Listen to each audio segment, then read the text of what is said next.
Good evening, everybody. Welcome to the podcast. My name is Buck, and obviously that is not Dex. He's a much handsomer man. And joining me tonight is Chris Burnett from the 10 Drink Minimum podcast, and he's actually going to be sitting in Dex's place because apparently Dex has the swine flu or something. He doesn't have the Rona, but he's got something going on with his voice. He said he thinks he has strep throat. Oh, dang, man. Hey, I'm honored and happy to be here, man. Yeah, no, we're glad to have you, man. You're a staple of Albuquerque and podcasting, and like I told you before, man, we couldn't have gotten this thing off the ground if it wasn't for you. So thank you very much for volunteering your time. Hey, happy to help. Yeah.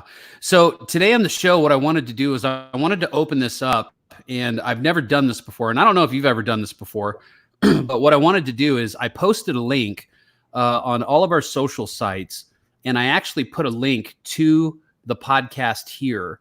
And what I'm going to do is I'm going to be bringing people in to talk about the protests that are happening around the country, specifically in Albuquerque because of the whole George Floyd situation. And, before we bring people on and start talking to them, and if you guys want, by the way, if you just go to, you can go to the Buck and Dex podcast Facebook page or Instagram or my personal story or whatever. And we actually have the link in there for you guys. And you can actually, you can hop in and what it'll do is it'll put you in a waiting room. It's basically, you're going to be in the green room until we bring you on, and then we'll talk to you. But the ground rules, I'm just going to set them right now. We're not going to have any hate speech. We're not going to have any bullshit like that. If you try to do it, we're just going to bounce you and you'll never be able to come on the show again. So, but before we hop into all that, Chris, I want to talk to you because you live in downtown Albuquerque. And when I say downtown Albuquerque, I mean you live in downtown. Yeah. I'm here right now. I'm here right now. And like you were telling me earlier that like right before we went on the air, you were like, yeah, there's a dumpster on fire already behind that Firestone. I was actually, I actually fled last night and stayed at a friend's house because of, I could tell it was starting to escalate. I went and checked it out for a little while. I filmed some of it. And it was pretty interesting. Like whenever I first heard they were coming back downtown from Nob Hill University area, I was like, okay. And then I started seeing Facebook posts because I was doing a show last night. I couldn't go down to the vigil.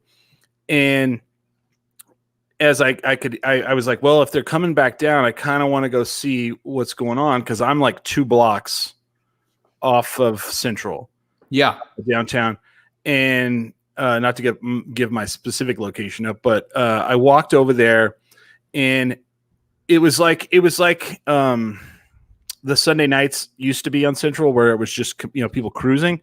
There were cars as far as I could see,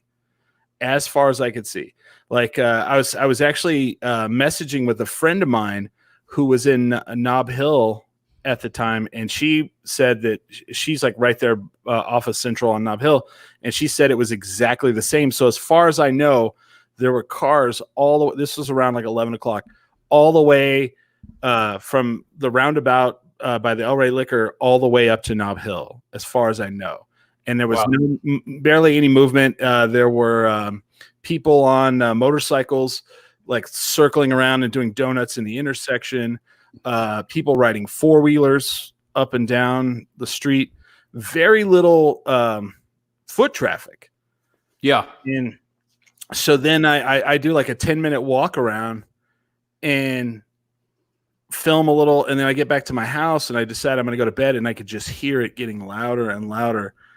And at that point, like my friends were like, you should probably get out of there. So I get out of there, and someone I know who works for KUNM, she was in the thick of it, filming it all. And I mean, this was like within 20 minutes of me like leaving, I start watching the feed, and there's a stack of chairs on fire on 3rd and Central right in the intersection.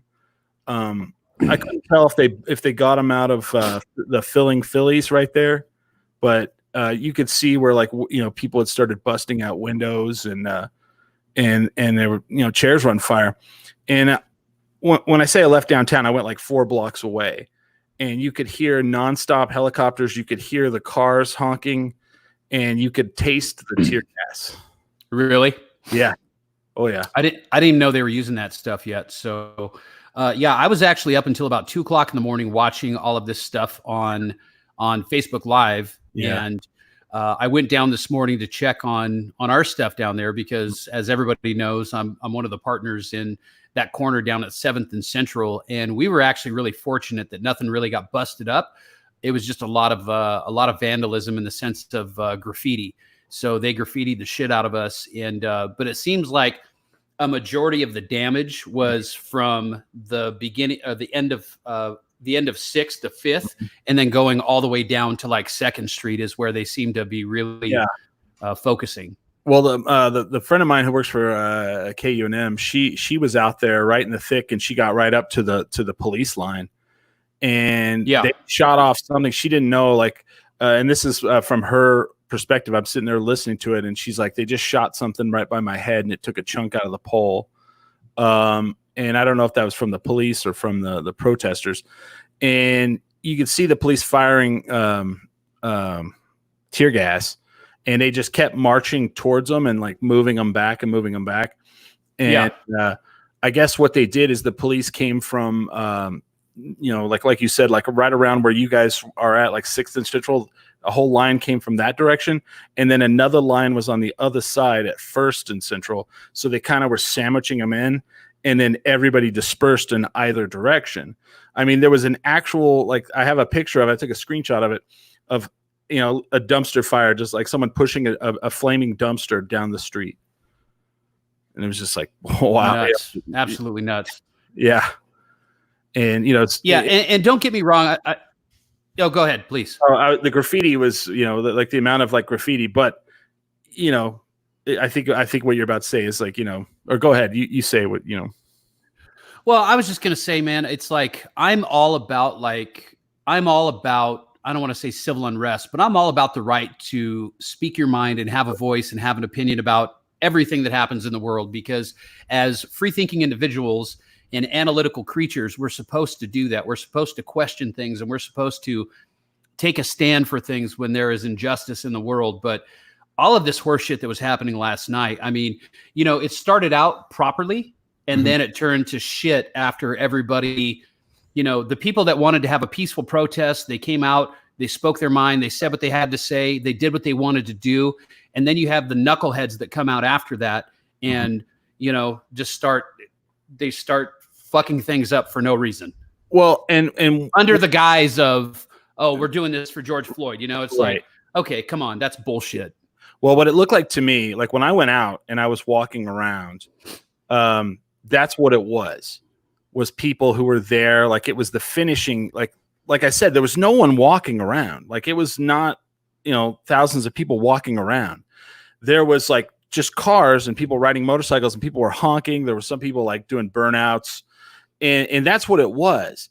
So then when I was watching later, and there was, like a pile of chairs on fire, and all the windows were busted out on all the businesses between like 4th and, 1st Street. Those people doing that did not look like the same people that I saw earlier on in the evening. And I have a couple of friends who were down there, like who live down in like apartments that are on the 2nd and 3rd floors. And they were saying that a lot of the people who were smashing up the windows and whatnot were just, young kid thugs that were just opportunistic and wanted to just destroy. And we listened to the police scanner. I mean, I listened to the police scanner until about 4 a.m. I mean, because, I was worried I was going to come home and, my house was burned to the ground.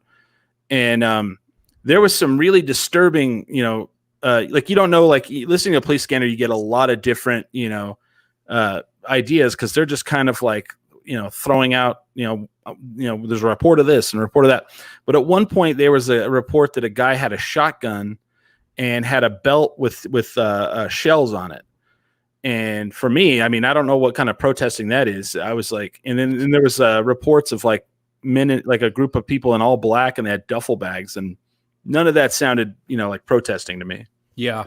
Well, let's open this up and see how this is going to go. Like I said, I've never done this before. I don't know how it's going to turn out, but people were actually waiting in the lobby when you and I first came on. So let's bring somebody on and see what we got here. So Kat's on here and her microphone's muted. I'm not sure if I have to. Hi, Kat. You can't unmute your guest because there we go. There she is. Hi, Kat. What do you got to say? Oh, I just wanted to hear what y'all were talking about. Oh. All right. Fun. I think that, of course, you have legitimate right to protest and to have a cause, but the people that come out later are just looking for anarchy and mayhem, and our country and our town is already suffering enough without inflicting more pain into those small businesses that are trying to do whatever they can to open up, make a living, be successful. Just yeah.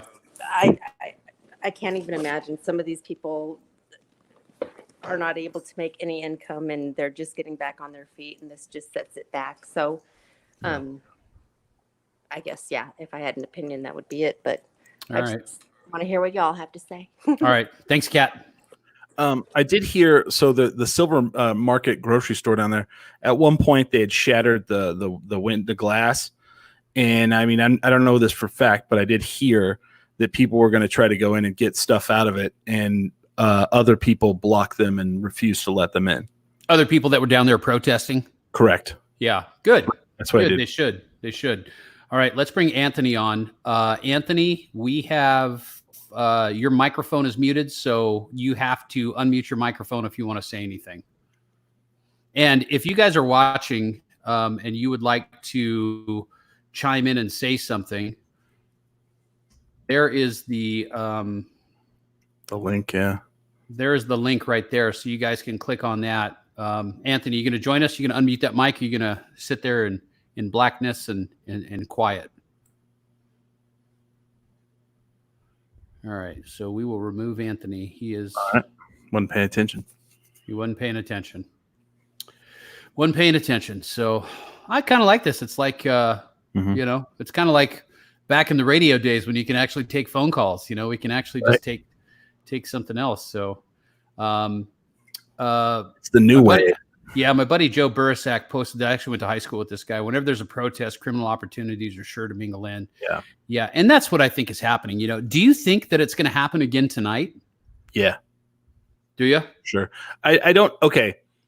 I don't think the actual protesting is going to happen tonight. I think people are going to try to take advantage of the situation again and try to guise that as protesting. You know, a human being died, and across the United States, people are trying to raise their voice to show that this is not right. And then there's the individual, and that's the message. But you have these individuals that are, I'm going to use this so I can, smash all the windows out of the chemo. Why? I don't know, but, or, to get in and loot a place, I guess I guess they busted in and looted Jimmy John's of all their mayonnaise packs, and people throwing chips into the street. Yeah, the chemo was what upset me, man. That thing was like, that was kind of a kick in the nuts because I mean, that's a historic place. I mean, they built that place in the 30s. Someone tried to stop it. There was a guy who was filming. He was doing a feed, like literally, he drove around for like a couple hours. That's how I actually knew that your liquor store was fine, because I saw it. And he drove up to the chemo, and he got out of his car and he started yelling at him. He's like, don't do that. And he was like trying to tell him, he's like, go smash up the courthouse.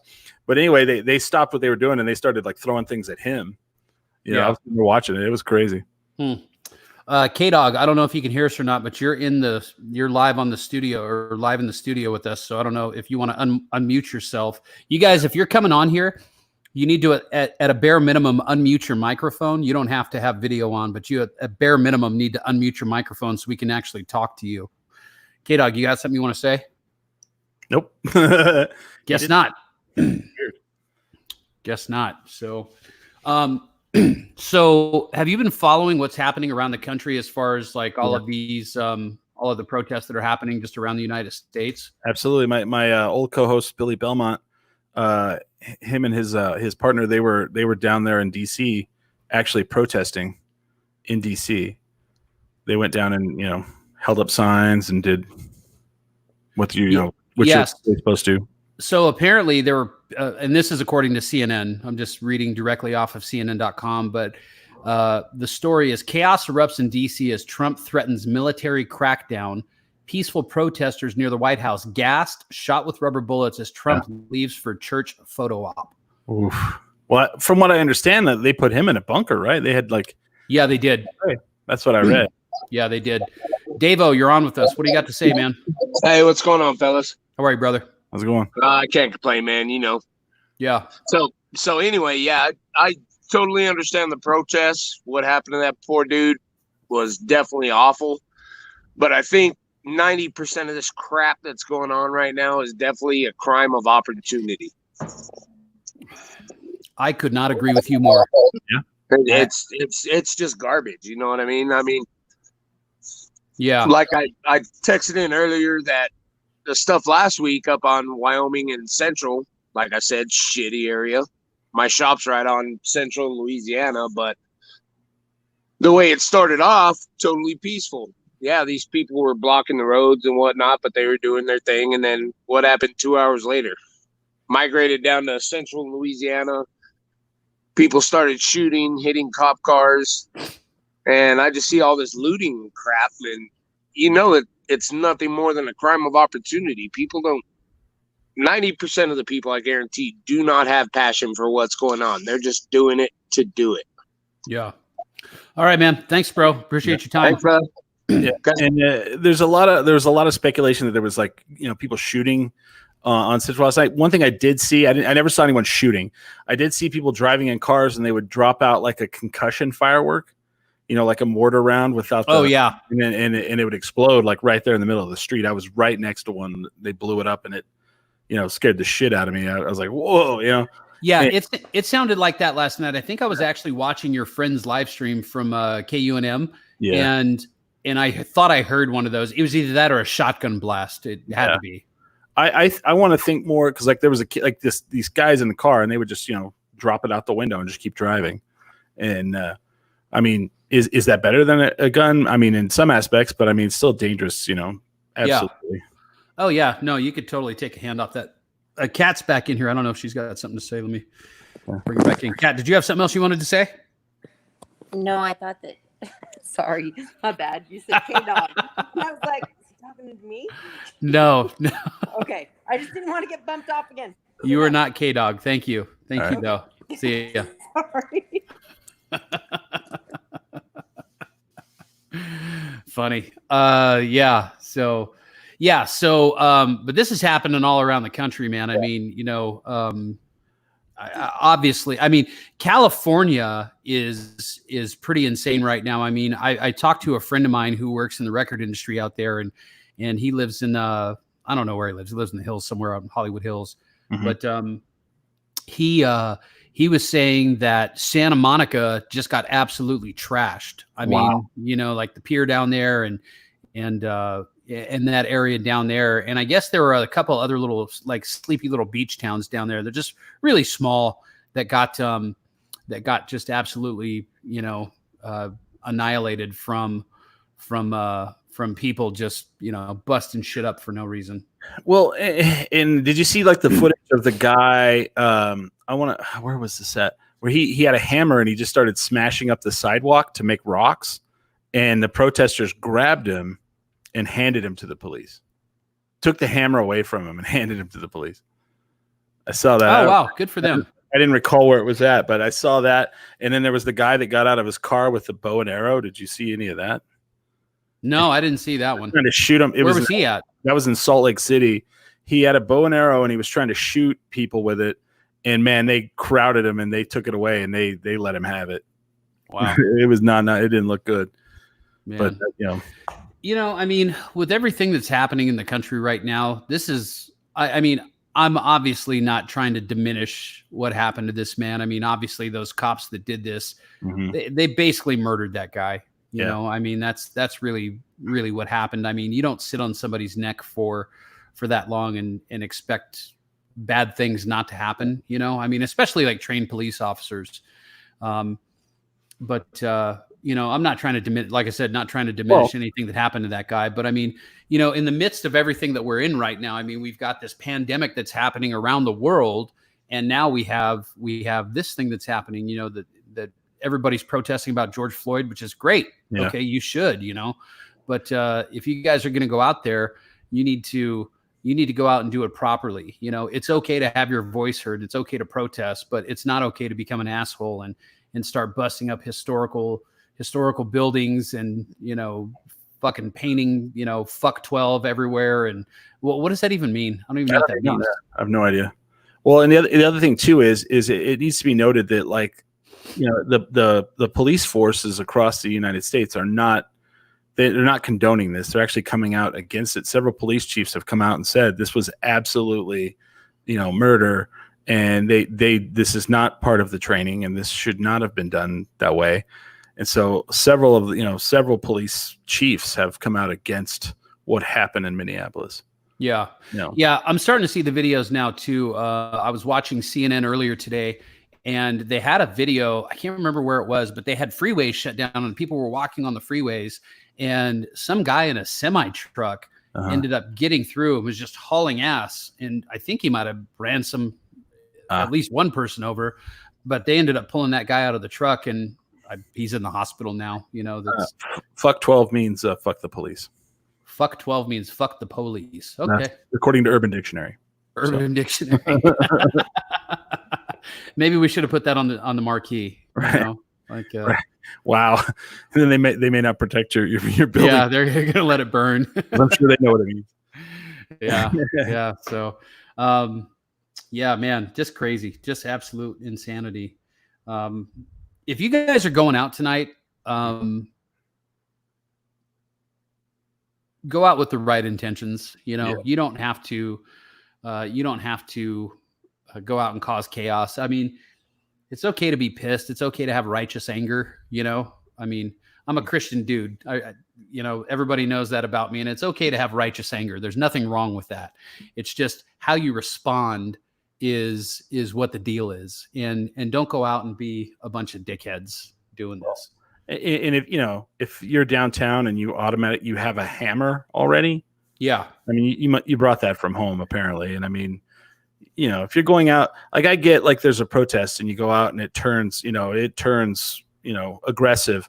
But if you're like leaving the house with stuff to smash and blow things up, I mean, you're up to no good. Yeah, I saw that. That was awesome. And he was also, it needs to be known that John Bones Jones and Greg Jackson, all of those guys were downtown today helping clean up and helping board up all the windows and stuff for the places that got their windows smashed out. So, yeah, I was actually, cool. I was going to try to catch him down there. And I was talking to a friend of his right before we started, and I sent him a link to text to John just to see if he'll pop on. We'll see if he pops on. I don't know if he will, but you imagine like, it's funny because like if you watch that footage, he's like, give me that spray paint, and he takes it from the guy. And he's like, okay, you imagine if that guy would have swung at it. Oh my god. Yeah, well, there are a couple of guys that were down there. So there's another guy that I know. I actually got a call from a buddy of mine. He's a bare knuckle fighter and former UFC guy, and he's actually downtown right now. And he called me, and he's with another guy who's like a very well-trained mixed martial artist, and he's a coach. He's a coach. He coaches like guys in the UFC, and they called me right before we started the show, and he's like, "Hey, do you want us to board up your windows?" And I was like, "Well, if you're boarding them up, I'm not going to say no." And they were actually, because one of the guys lives downtown as well. He actually lives in some of those condos on Central. Okay. And he was down like, hey, you need to think about this before you do that. I guess somebody had, he said he was with himself and his two neighbors who are both former military guys. Jesus. And they said somebody had one of the, like the bed rails where your like box spring sits in. They had one of those, and they were about to put it through a window. And I guess his neighbor's like 6'5", 250 pounds. And he was like, you should probably really rethink what you're about to do in front of me. Well, that's the one thing about Albuquerque. It's like, you can get all boozed up and stuff and, get all aggressive. But in this town, you got to really worry about that because you don't know who someone is, and you start spouting off to somebody. And next thing you know, you're knocked out on the sidewalk or choked out on the sidewalk. You don't know. So you're good luck. you're choked out peeing yourself. Yeah. Yeah. Yeah. Somebody's sending you a little shout out here. Albert is. He's Yeah, a friend of he's mine. glad to see you here. He's a big fan of you guys. Of you guys. Well, And- you mean you? What? He's no, he's your of you guy. guys. He loves Buck. He loves Buck and Dex. He's a big fan of you guys. Oh, I told him I knew okay. you, and he didn't believe me. So I guess he does now. Yes, we are friends. I have a feeling we're probably distantly related since we have the same Right? last We name. have the same last name. Yeah, isn't that weird? Yeah.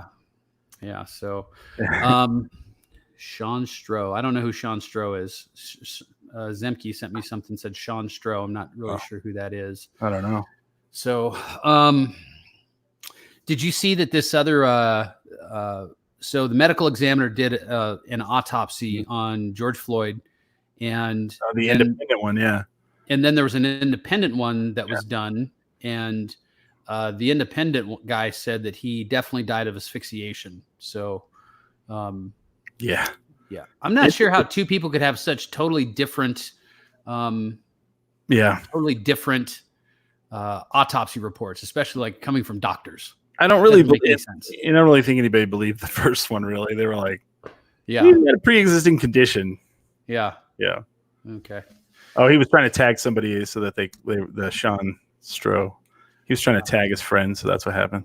Okay. Oh, I just got another text message. Somebody else is going to hop on us with this Okay. here in just 1 second. Cool. I thought that was interesting though, because I mean, the family paid for the second autopsy. It's like, Did they? And I was Right. like, well, we're gonna see how this comes out, and lo and behold, wow, it sounds like it's about to come down outside. Yeah, dude, it was looking pretty nasty at my house. I guess it's already raining. We have a leak at the El Rey, and it's a pretty good leak. We're putting a new roof on there next week. On Monday, we start the new roof, but that's. So you're gonna put a new roof on the El Rey, Yeah. but not on the bar that has no roof. No, bro. So we're actually with Inside Out. What we're doing with Inside Out is we're going to put up. I ordered them today. We're putting up sunshades, the sun sails, and we're going to have them at all different levels. It's going to be very cool. So yeah. Joining us right now, former Sheriff Darren White, radio personality from 96.3 KOB FM. How are you, Darren White? I'm good, man. What do you know, brothers? Nothing, man. Darren White, meet Chris Burnett. He's got a podcast here in town called 10 Drink Minimum, and he's been podcasting since before Adam Carolla started podcasting. Correct, so he's old school like us. Yeah. Uh-oh. We just lost your audio, Darren. Can you hear me now? Oh, there we go. Now we're good. So, Darren, what's your take on this as a former law enforcement officer? A couple of questions. Do you think that this is going to resurface tonight? Do you think the police department handled things properly last night? Did they get there too late? Just kind of give us your thoughts on this whole situation. And then we'll just talk about George Floyd a little bit as well. Sure. And I don't know this. This isn't inside information, but I think one thing that might have happened was the department, and especially the ERT, emergency response teams, I think they were out all day with the protesters who were peacefully protesting, which I feel is just critically important. And that wrapped up around 10:30. And I'm sure at that point, many of the teams that were out there really not doing anything but observing, ensuring that everyone was safe. I think they felt probably like everything was okay and deactivated. And then, of course, the stragglers, a small group of agitators. My understanding, it started at about 11:30, but at the NYPD, the pizza place downtown, somebody threw a brick through the window that started it, caused a chain reaction, and a small group of people did a considerable amount of damage. By the time those units were redeployed, they had pretty much unabated access for just complete destruction.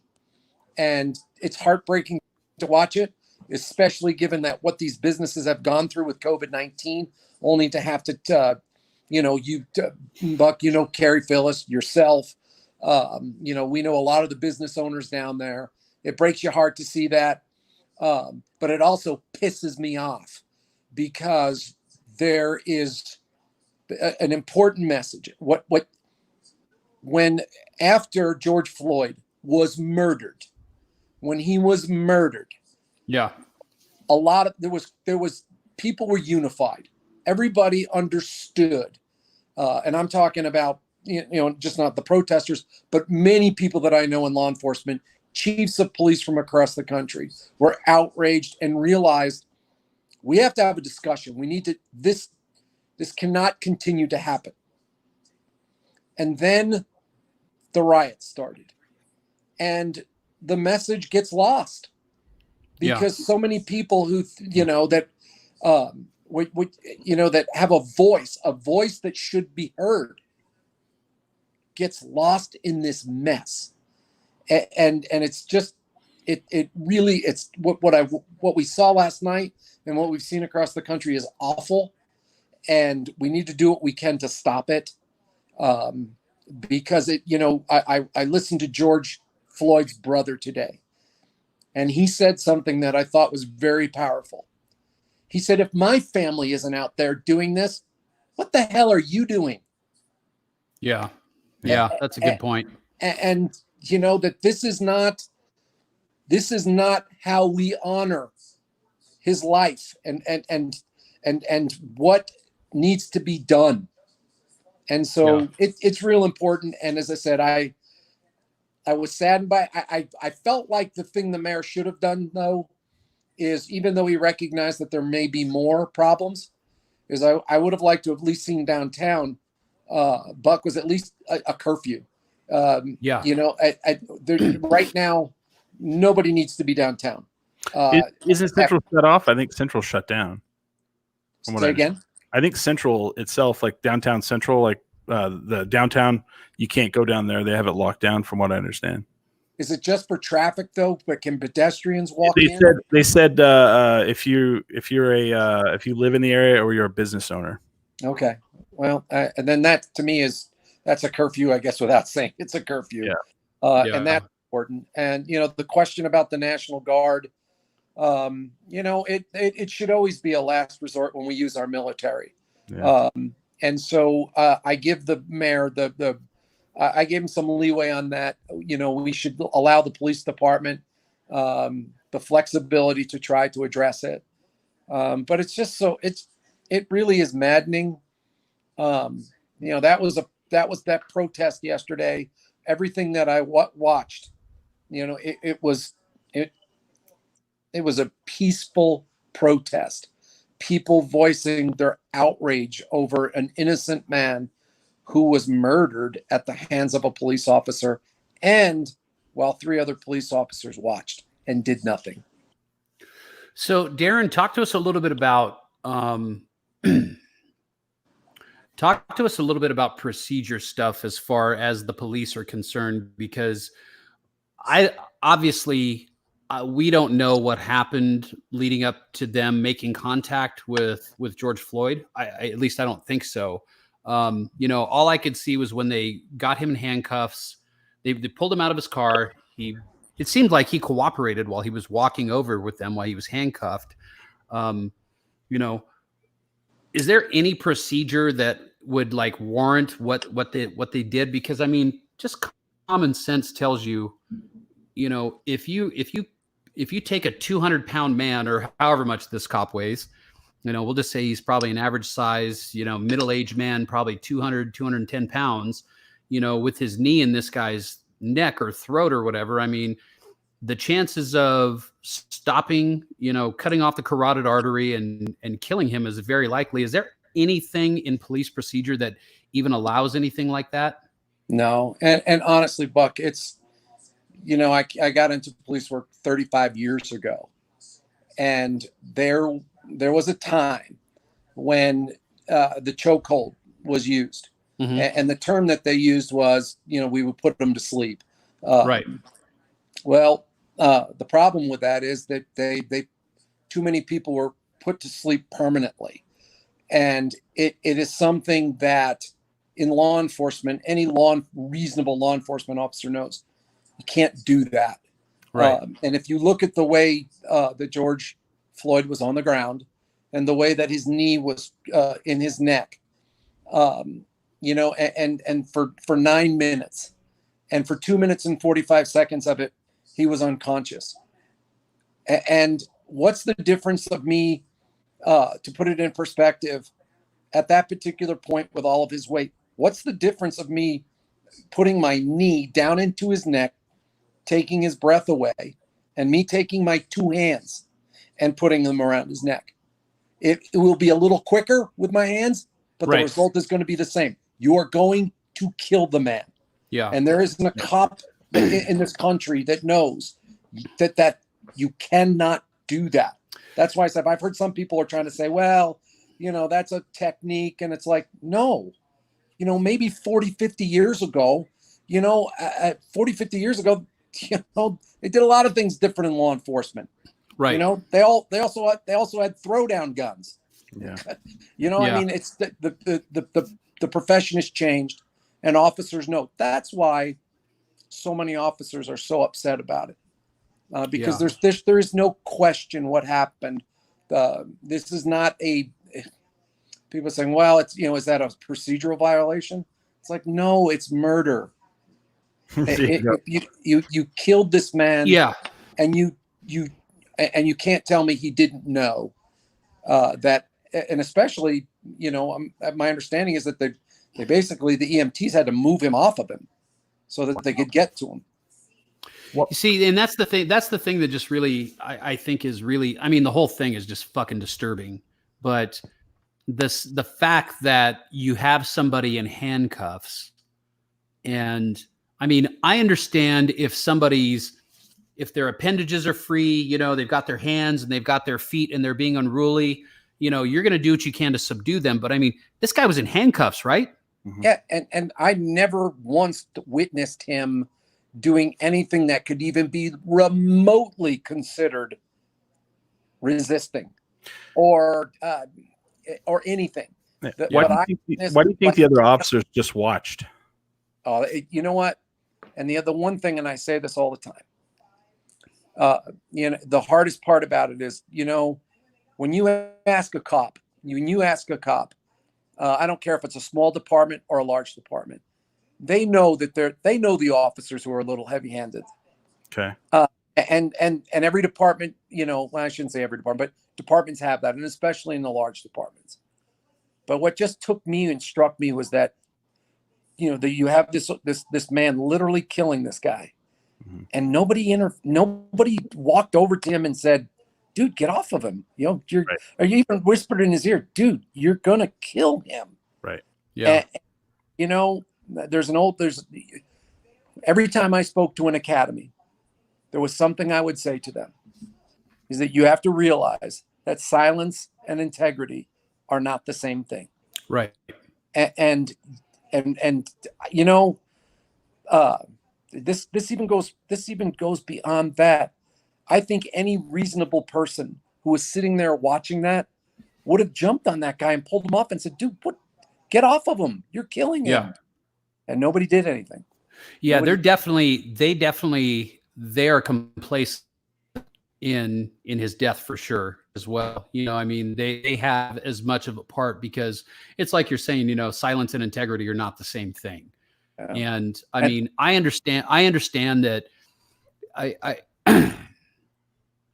I get the rules, you know, and it's like you're not supposed to rat on your friends, and you're supposed to have each other's backs. I mean, especially when you're in the arms industry, and that's what police officers are. It's the arms industry. You know, you guys are armed, and you have to deal with a lot of times the dregs of society. You know, and I understand that these people have to have a mentality where they have to like watch out for each other, and they have to take care of each other. But I mean, there has to come a point where humanity has to come into play, and remember that we're people. We're meat sacks, man. We're all the same. We all put our fucking pants on the same as everybody, you know, one leg at a time. We're all just people, and we're all just we're traveling on this rock, you know, spinning around at 30,000 miles an hour through the universe. And we're all just the same. Nobody's better than anybody else, you know, and the hardest part, Buck, is 99% of the cops are good cops. Yeah. Do a good job. You know, when I was a Houston cop, and this is the thing that just makes this so difficult. The recruiting motto was the badge means you care, and that's how Right. they brought people in. It said, yeah, and for many of the officers out there that I know that are out there on these streets every day, and believe me, they put their lives on the line every day. That means something when they go to work at night. But they also know now that because of what happened, the trust and the confidence that the public has in every police officer has been jeopardized. Yeah. And for many people, they look at that and say, that's just a catchy slogan. And regaining that trust and that confidence, it's gonna take some time. But the first thing that has to happen is there has to be justice for this family. There has to be justice for George Floyd. Yeah. I think, we all know it's very difficult to get a jury to convict cops. Yeah. They give them the benefit of the doubt. In many cases that I have even went, wow, okay, that was heard by a jury. Yeah. But in this particular case, this former officer, I hate to even say officer, but former officer, I hopefully that the justice is swift, and it's just. Yeah. Yeah. Well, I think it will be. I hope. Go ahead, Chris. Well, if it's not, I mean, what's going to happen. If they find him not guilty, it's not going to be good. Last time that happened, Right. it wasn't good. I mean, I remember when I was a kid in the Rodney King, when they were all found innocent, and that seems now nothing compared to what we're looking at right now. Yeah, Chris, you're absolutely right. Look, I imagine with the charges that he's facing, and remember, I mean, people are upset. They're saying it's third degree, murder and manslaughter. I think some of that is a response to the officers who have been acquitted in the past. I think the prosecutors are trying to be very cautious to make sure the charges that they bring are solid. You always say, you never say a case is a slam dunk. And I know prosecutors with cases with law enforcement officers will tell you that even more. But I think it's, I absolutely think it's critical that, as I said, I wouldn't even be surprised. Nope. Lost him. I think we lost Darren. Hold on.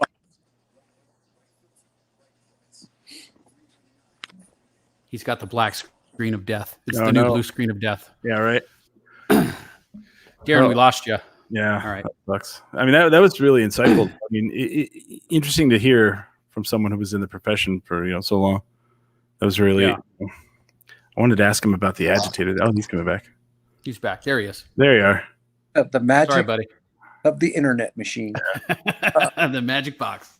Yeah. So I do. I hope it's swift. I hope it's just. And I think what is very important is that these distractions that we've had, there has to be a dialogue in our country. Everyone has to have confidence in the police department. Everyone. And if we continue to have situations like this consume the national dialogue, law enforcement will not be able to recover from it. And it's not supposed to be that way. Regardless, I can sit here and tell you all day that 99% of the cops are good cops. And I truly believe that. Well, unfortunately, this is another situation where because of the actions of this guy. And the other thing, too, that just you don't understand is how did this guy have 18 complaints against him and still wear a badge? Yeah. Well, I think you probably have, I'm sure they probably have some type of police union there. And, I mean, once you get involved in a union, it's kind of hard to, it turns very political, right? Yeah. Oh, yeah. No. And look, everybody gets due process. Yeah. And that's not to say that, 18 complaints against him, that they were all sustained because, some of them, they, for whatever reason. But, we actually have early warning mechanisms in place. And this is a a contemporary law enforcement agency. This is a, in a major New York, American city. And I know they have early warning. And so what that means is if somebody gets, 3 to 5 complaints in a period of time, it flags them. Mhm. Well, this guy should have had more flags than Mount Everest. I mean, come on. I mean, it's just, how somebody could have that many complaints and still be working, I think will be also a big part of the discussion. Yeah. Because come on. Yeah. Chris had a question for you, Darren. Actually, I have two now. You actually gave me another one. So when an officer is fired from one, like from a city, and they come and like try to get a job, say here, do you guys see that? Is that in their background? Is there some way to look that up? Chris, that is a great question, because again, years ago, that was a pretty common practice that officers who were seen to be troublemakers, right before that they were facing any severe punishment, they resigned. Yeah. And they would just end up in other departments. And New Mexico, if for one, has done a very good job. The Law Enforcement Academy Board in New Mexico reviews most disciplinary action, whether the person resigns or what regardless of the outcome at the department level. And what they're capable of doing is the department may rule one way on a disciplinary matter. Well, the Law Enforcement Academy Board may investigate it and suspend them or even revoke their licenses. Okay. And so, and that is something that is happening across the country. I can't obviously speak for Minnesota, but that absolutely did happen. Officers would shop around, but the big thing was before they left, they would resign, and most departments were comfortable with that. So they didn't have to deal with, the appeal process and all that. And so they were just like, fine, he's out of our hair. And then they would end up in other departments and they take their troubles with them. Yeah. Another question I had is, you said earlier the word agitator, and I was listening to because we have technology now. You can download the police scanner, because I live downtown and I fled last night and I was trying to listen to hear, maybe if, there was a fire next to my house or whatnot. And they kept using that word as well. Is that like just a word that you guys use? Is it like an official word? And do you feel like the agitators were different from the protesters? Oh, 100%. Yeah. Because again, I was a protester. I protested many times in my life. I consider myself, somewhat of a political activist. And so regardless of what it was, I have protested in my life. I didn't consider myself an agitator. But what we try to do is that we want to respect the people's right to protest peacefully and protect them. Because again, remember, sometimes you get kind of the dueling, the causes, and that can cause problems too. And so you have a presence. You don't want it to be, you don't want to overdo it. But yeah, and then what you do is you look in the crowd, and you try to pick out some of the folks that you see. They're there for different reasons, ulterior motives. And so you may look at a particular person, like obviously like the people who went downtown and started throwing rocks. And I would also say some of the people who were also started with the graffiti. That's an agitator. That's not a person that is there trying to have their voice heard. Something that is the foundation of what our country is all about. Being able to go to the public square and standing on the box and screaming at the top of your lungs that you're pissed off at your government, and that's a freedom we enjoy that a lot of countries don't. And so, but yet you want people to be safe, and you want to try to avoid what happened last night. Yeah. So agitator is a word that we use in law enforcement because again, it's usually a very small group of people. But Chris, the problem with it is they have the ability to take some of the other folks who are there, get them worked up enough to do things that they wouldn't normally do. And so that's why you try to isolate them and move them aside and get them out. Gotcha. Yeah. Darren, what do you think? I mean, obviously, this is a systemic problem that is not, it's everywhere in the United States. It's a huge problem. What is the first step that you think, in your opinion, I mean, you're a law guy for 35 years. What's the first step on stopping this type of, I mean, just call it what it is. It's like an abuse of power. How do we deal with this? How do we deal with this on a local level? How do you deal with it on a national level? I mean, what do we do? Well, I don't want to speak to the situation in Minnesota, because the one thing I don't want anybody to think that this was a lack of training. This was not a lapse in judgment. This was just murder. There's no other way to say it.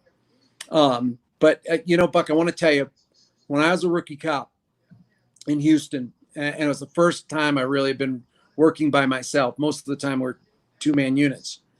And I arrested a man, an African American. And I would say at the time he was older, but he was probably in his mid-50s, which now I consider he's your age. He's a young man at the time. But I arrested him for a warrant. And it wasn't anything big. And so I put him in my car. And as I was taking him downtown, he said to me, now mind you, this is 1986. He asked me if I would give him his beating now. And I said, what? He said, would you mind giving me my beating here and now? And I said, why would I do that? And he said, well, I don't want to go to the jail without being beat up a little bit, because, there's a whole bunch of them. And the beating that you'll get is worse.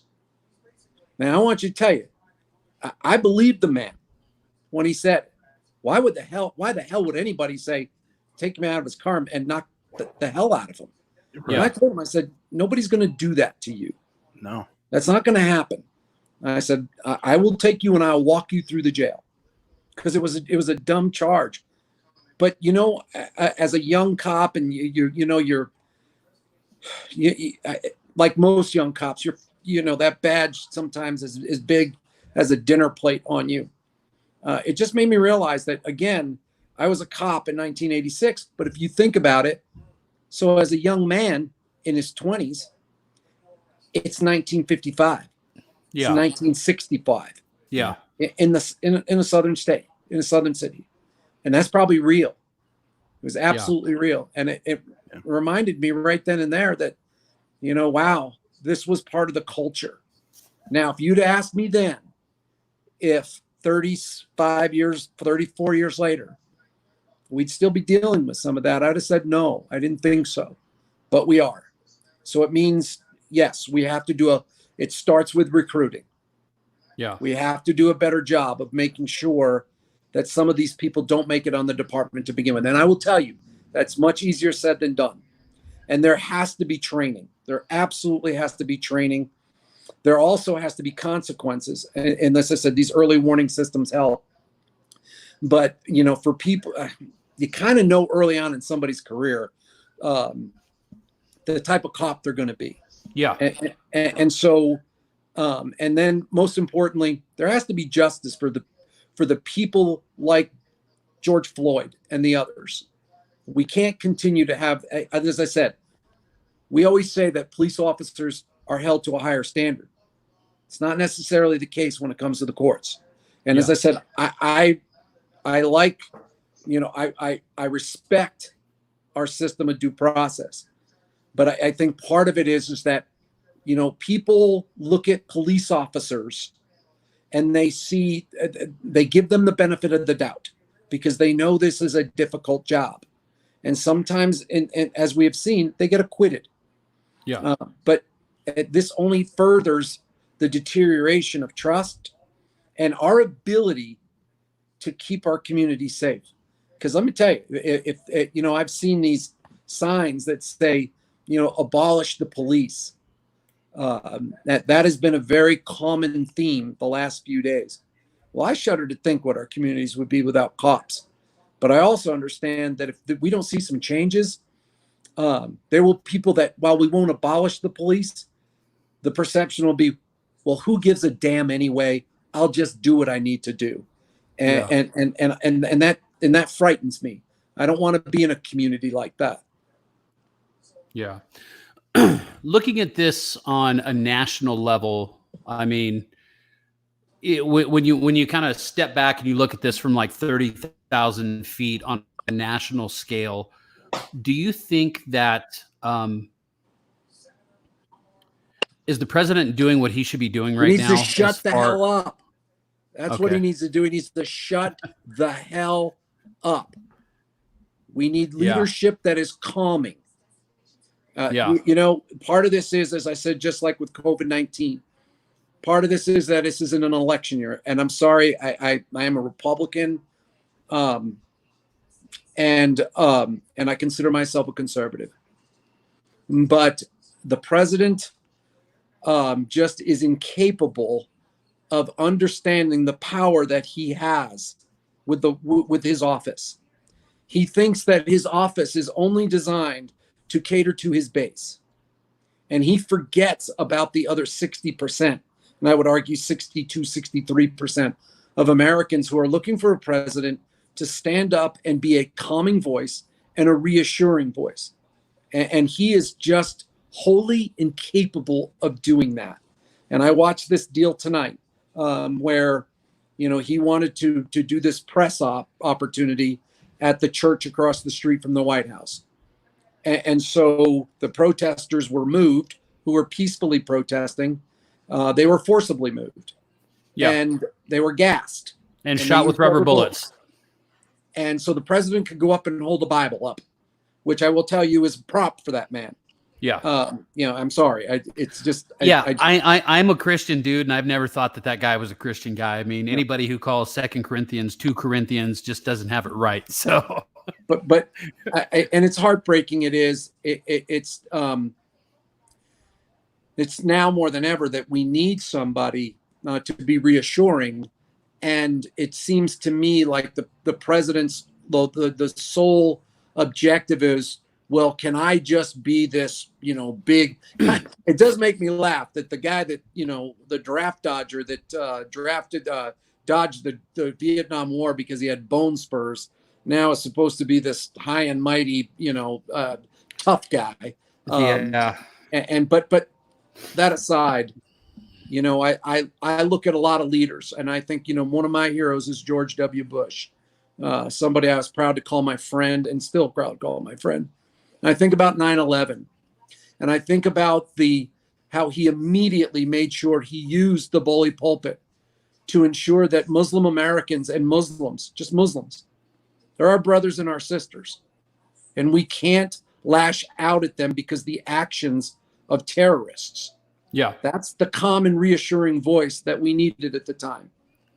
He was also, if you remember, you know, where he's up on the mound at 9/11, and he said, you know, I hear you, the American people hear you, and soon the people that did this to us will be hearing us.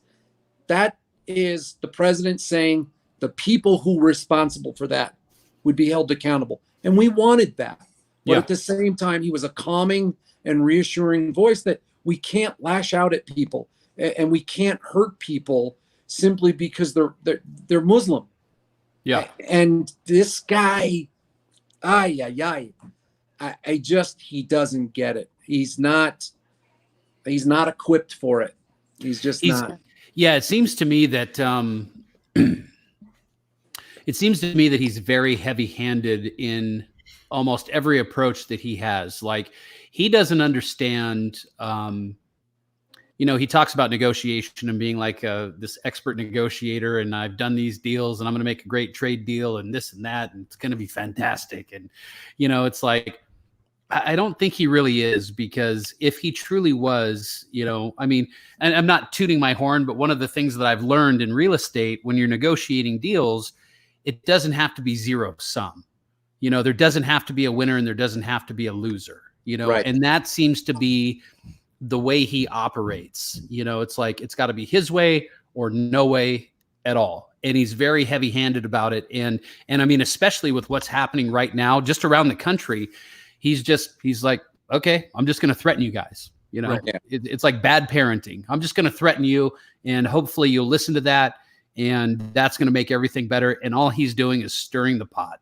which puts citizens in danger, which puts law enforcement in danger, which puts emergency people in danger.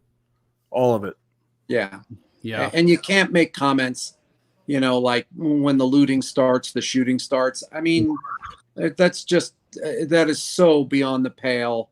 It's so funny that he did not know that was a Miami chief of police, a racist, who used those comments to stoke fear in the hearts of African Americans during our racial conflict. I'm not surprised by that because I don't think the man reads very much. But somebody said it to him. But Archie and Jughead doesn't count President Trump. I'm sorry. But somebody said it to him and he thought it was catchy, and so he repeated it. And then using the comment that the protesters that didn't, if they would have breached those walls at the White House, quote, vicious dogs, and the connotation of what that means to African Americans during the civil rights uprising. He just doesn't get it. And as I said, we need a president we need a president in times like this that can be a calming, reassuring voice. Look, there are people right now, just like you said, Chris, you left your home. People are concerned and they're worried. We can't, you want to turn the TV on and, it's the president saying that, the military is going to be marching through your streets to restore. Nobody wants that. No. Nobody wants any of that. Mm-mm. The other thing I also tell people is that, I want a president. Maybe it's because I'm a limited government guy, but I don't want the president of the United States, Republican or Democrat, in my life every 5 minutes. I don't want to hear from him for sometimes a week or two at a time. I'm exhausted by this just constant, it's like, 40, 50 times on Twitter a day. And I'll tell you honestly, I think that's going to be a problem for him in November because I think there's a fatigue to all of this, just the constant venom, the constant poison, and on both sides. I mean, let me just say it's on both sides. Sure. But I think people just want, I think they want things to go back to a little bit of more calm. And again, I think if I don't hear from my president for a week or two, I'm going to be okay with that. Yeah.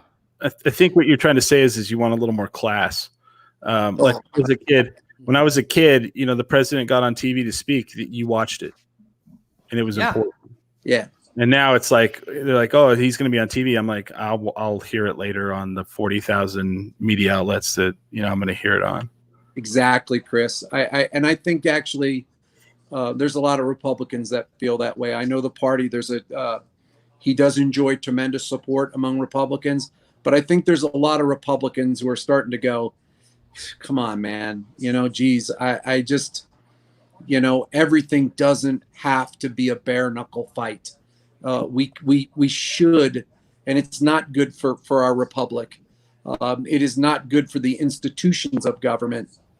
And it's the wedge is so far, and this is part of it. As I'm sitting here, it's on behind me. It is part of it, and I don't like to blame the actions of irresponsible criminals on other people, but he's not doing anything to stem what's going on or provide that hope and confidence that we need. I want one thing I always felt, and Buck knows this. I have Ronald Reagan's signature tattooed on my ankle. He's my hero, one of my heroes as well. And he did a commercial in 1984, and it was called "Morning in America," and it's a very successful campaign commercial because it made people feel good about being Americans. And it was a reminder that the one thing that's important, and one thing I want my president to make me feel like tomorrow is going to be a better day. And President Trump never does that. Mm-hmm. And I miss that. And I think a lot of people miss that. What's going to be on fire tomorrow is how I feel. Whew, God, you do, Chris. You wake up, right? You wake up every morning and go, oh, it's just going to be an absolute shit show. Yeah. Yeah, I think one of the interesting things is that I believe that before COVID-19, this election was Donald Trump's to lose, meaning that I think he was probably positioned very well to win. And I'm no political analyst, or this is just a layman looking at things the way that they, I've been around this earth for damn near 50 years.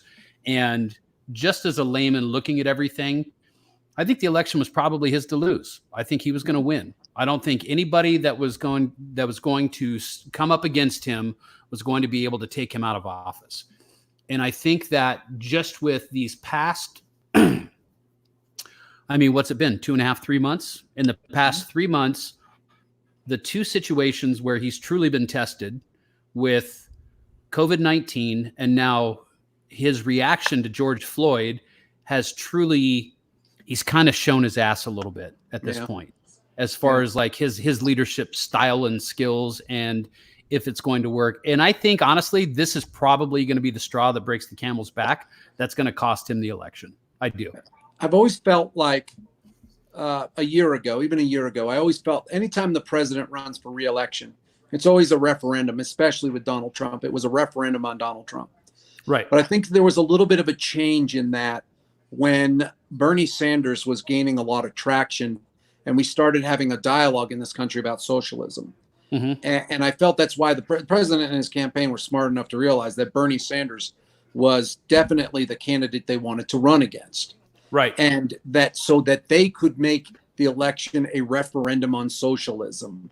Mm-hmm. And then once Biden won, it became, and I agree with you, Buck, it returned to a referendum on Trump, and it is definitely a referendum on Trump. I also think, and understanding politics, the reason why you're going to see Senate Democrats really peel away from him in the next few months, because if the president if he underperforms, there is a very high likelihood that the Senate will flip from Republican to Democrat.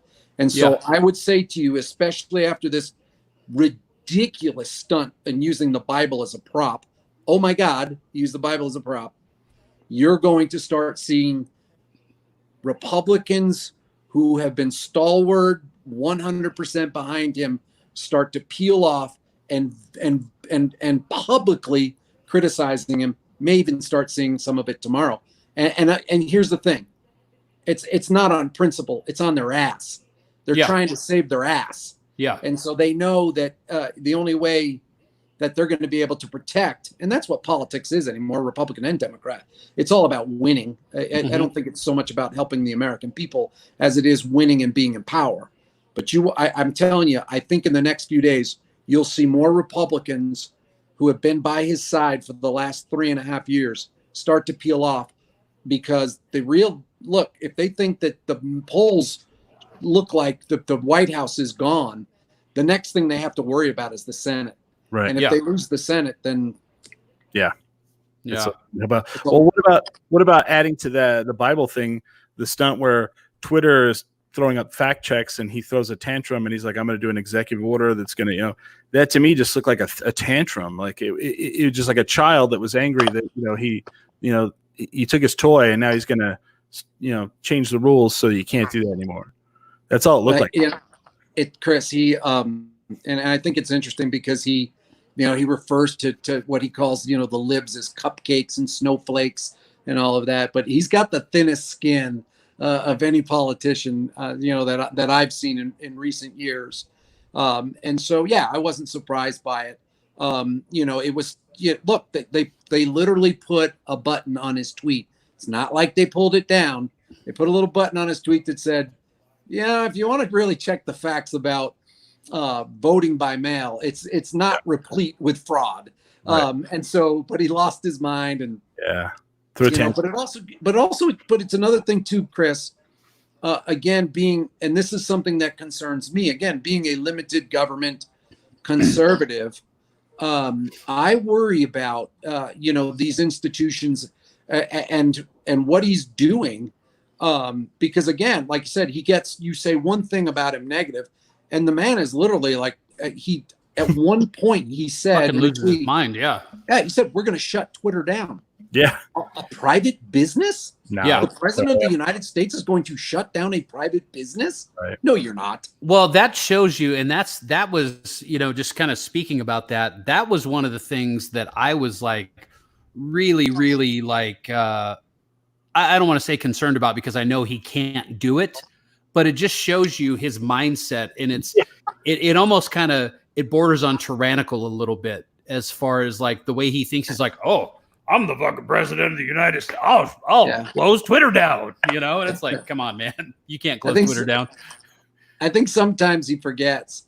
Yeah, the First Amendment is about it literally is our right to free speech, and it is there to protect us from the government's control of our free speech. Well, apparently he's He-Man, and he's living on in Castle Grayskull, and it's his way or the highway. But what blows me away is that so many of these folks, that I've known for years and years, in the party, that will just, no matter what he does, they will just excuse this behavior.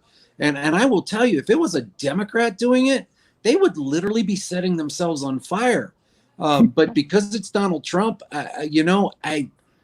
it's really, it's something that I scratch my head so hard sometimes it bleeds, because I don't understand it, because it really, I had gotten this argument with somebody about, they say, oh, Darren, all you ever do is bring up the deficit. That's your biggest criticism is the debt and the deficit. And I was like, wow, you don't get it. We are limited government conservatives. That's the one thing when we say we're Republicans and we think of principles first. That is the one thing, because not everybody is pro-life, in the Republican Party. But that was the one thing that we coalesced around, right? That we were supposed to be fiscally responsible, and we supported limited government. And I had to explain to this person that, by every time we increase the debt and the deficit, you forget that we make government bigger. Yeah. And isn't that the basis of what really we coalesced around? But no, because Donald Trump did it, it's okay. And it really, I just, and I'm not that guy. I'm not. As I said, I'm not that guy. And I'm not just going to go, oh, well, he's a Republican and he's the president and I support him. There's a story floating around today. Speaking of my hero, George W. Bush, there's a story floating around today about whether W will endorse Biden. Oh, wow. Really? Yeah. That'd be shocking. Wouldn't it? Yeah. Well, I mean, Trump said, I could walk down, what was it, like Fifth Avenue in New York and shoot somebody in the head and no one would do anything about it. And at the time we were like, that's crazy. And I don't think that's crazy anymore. Yeah. Makes you think, doesn't it? And I misquoted that completely, but no, you did not. It's exactly. I think that's something like that. Fifth Avenue, and it was like I could shoot somebody, and I think my base would still support me. And there's a lot of truth to that. I also jokingly say when people complain about me on the show about not being a Trump supporter, I tell them, I was like, look, when he does something right and he does something good, I will say that he did something good. So unfortunately, it gets overshadowed by a lot of the things that he says and he does on Twitter. But I said, I guess what separates me is that, I don't have that velvet painting of him over my bed wearing angel wings. Right. And that's really, it to me, that's reserved for Elvis. I'm sorry. Yeah, as it should be, by the way, as it should be. But it very much is cult-like in many ways. Yeah, it is. All right, guys. Well, I thank you so much both for your time. Chris, thanks for stepping in on short notice since Dex has something going on with his throat. He's got some kind of funk. Yeah. I think he's probably got the swine flu or something. I'm not sure what it is. Dex, you mean, wait, no, Buck. Maybe he got something from the mountain lion. Maybe the mountain lion. Maybe he was like letting the mountain lion lick him in the mouth, and he got mountain lion-itis or something. The story is going to grow. The imagination, the imaginary mountain lion that he bumped into in the foothills. But I didn't have my phone to take a picture. Who doesn't carry a phone with them these days? Right. Who doesn't carry a phone? We All right, love guys. him. Well, We hey, love him. yeah, thank you so much for taking the time. If you guys are watching this and you happen to be and you want to go out and protest, please, by all means, let your voice be heard. Amen. But be respectful and remember that everybody, we're all just people, man. We're all just speeding around the universe in this big rock, and we're all just people. No, we're not better. I'm not better than anybody. You know, nobody's better than me. We're all just same. We're the same. We're people. Just remember that and be kind to each other and yeah, just don't go out and bust up a bunch of shit. You know, just I don't know. I was really bummed out. You know, I see that we see this stuff on TV. I'll say this real quick before we hop off. Typically we see this in different markets. You know, we don't really see this so much in Albuquerque. You know, like when the riots in LA happened, you know, you saw what was going on there, and we've seen this around the country, and just to see it hit downtown in Albuquerque, you know, it's like the stuff that people are targeting, and you know, Chris and I were talking about something kind of off the air, like he thinks that they found somebody casing some places for tonight, like looking through windows and taking notes, and you know, so you guys just be on the lookout out there, man, and call the cops, and you know, don't put yourself in harm's way, you know, but just be smart, and you know, golly, just don't be a bunch of assholes tonight. Yeah. Well said, Buck. Yeah, respect your neighbor. Yeah. So, all right, guys. Again, thank you so much for being on the show today, and you know, again, thank you for Chris for hopping on right away, and Darren, obviously your thoughts and opinions are always appreciated here. So thank you very much for taking the time to hop on with us tonight. Thanks, man. All right. We'll see you guys. Bye, everybody.